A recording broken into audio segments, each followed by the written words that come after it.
Era Vargas é o nome que se dá ao período em que Getúlio Vargas governou o Brasil por 15 anos, de forma contínua, de 1930 a 1945. Esse período foi um marco na história brasileira, em razão das inúmeras alterações que Getúlio Vargas fez no país, tanto sociais quanto econômicas. A Era Vargas teve início com a Revolução de 1930, onde expulsou do poder a oligarquia cafeira, dividindo-se em três momentos: governo provisório, governo constitucional e o Estado Novo.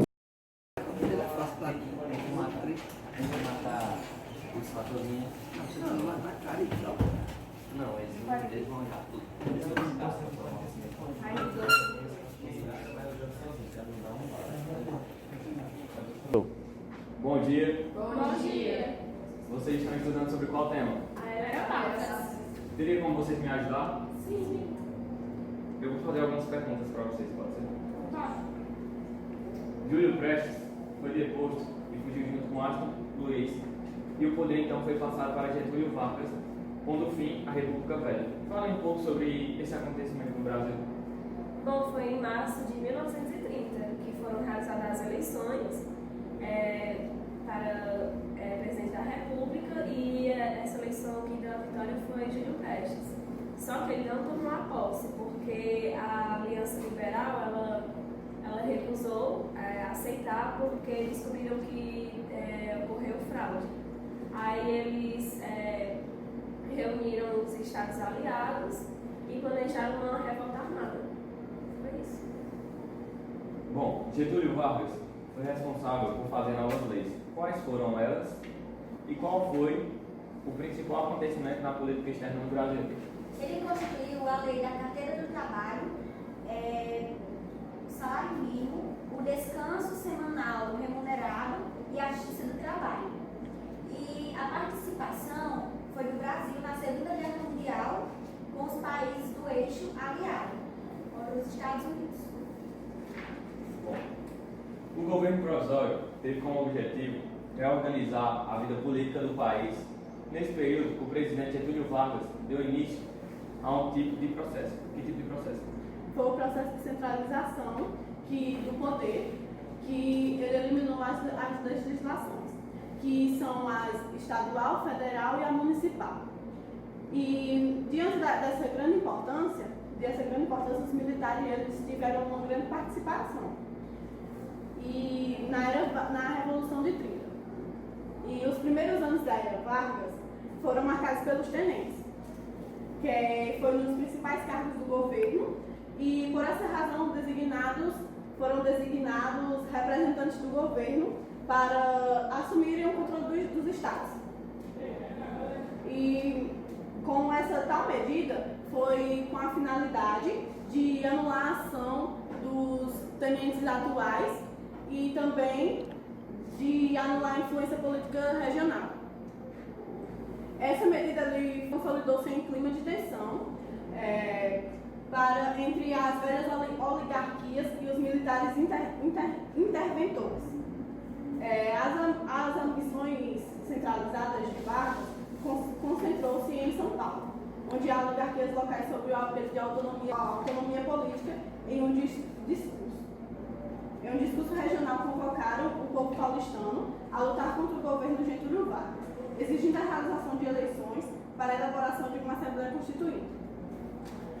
A partir desse movimento, teve origem a chamada Revolução Constitucionalista, que foi em 1932, que mesmo derrotando as forças oposicionalistas, o presidente começou as eleições para a Constituinte no processo eleitoral devido ao desgaste gerado pelos conflitos paulistanos, e as principais figuras militares eles perderam o espaço político. E em 1934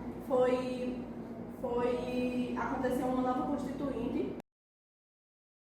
A Carta de 1934 deu maiores poderes ao Poder Executivo, adotou medidas democráticas e criou as bases da legislação trabalhista. Além disso, sancionou o voto secreto e o voto feminino.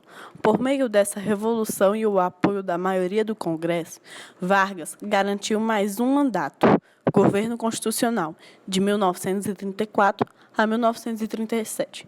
Nesse segundo mandato, conhecido como governo constitucional, a alteração política se deu em volta de duas ideias primordiais: o fascismo, que é o conjunto de ideias e preconceitos políticos sociais totalitário introduzidos na Itália por Mussolini, defendido pela ação integralista brasileira, e o democrático, representado pela Aliança Nacional Libertadora. Era favorável à reforma agrária, à luta contra o imperialismo e à revolução por meio da luta de classes. A Aliança Nacional Libertadora, aproveitando-se desse espírito revolucionário e com as orientações dos altos escalões do comunismo soviético, promoveu uma tentativa de golpe contra o governo de Getúlio Vargas. Bom, em 1935, alguns comunistas brasileiros iniciaram revoltas dentro da instituição militar. Em quais cidades? Natal, Rio de Janeiro e Recife. Devido à falha de articulação e à atenção de outros estados, a chamada intentona comunista foi facilmente contratada por outro governo. Como Vargas declarou o estado de sítio? Bom, houve uma tentativa de golpe esquerdista. Com isso, Vargas ele conseguiu novas eleições, conseguiu que houvesse novas eleições, e essas eleições ocorreram no ano de 1937. Vargas ele era um presidente muito central, era só ele no poder. Bom, me explique um pouco sobre o plano Collor. O plano Collor foi quando Vargas ele anulou a Constituição de 1934 e a partir disso ele começou a escrever uma nova Constituição. Com isso ele durou mais 4 anos no poder. Bom, como houve a anunciação do Estado Novo? A anunciação do Estado Novo veio por meio de rádio, pelo presidente mesmo. O Estado Novo foi quando ocorreu a intervenção militar no Brasil. Por isso o nome Estado Novo, porque o Estado agora era comandado por militares.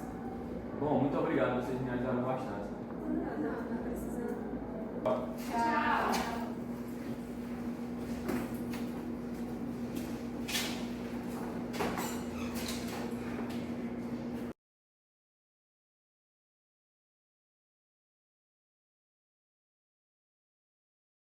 Vargas governou o Brasil durante 15 anos. Me fale um pouco como ocorreu. Os deputados eleitos onde a Aliança Liberal conseguiu vitória, eles não. Para, tu tá rindo. Eles eu sou difícil de me estressar, ficando estresse.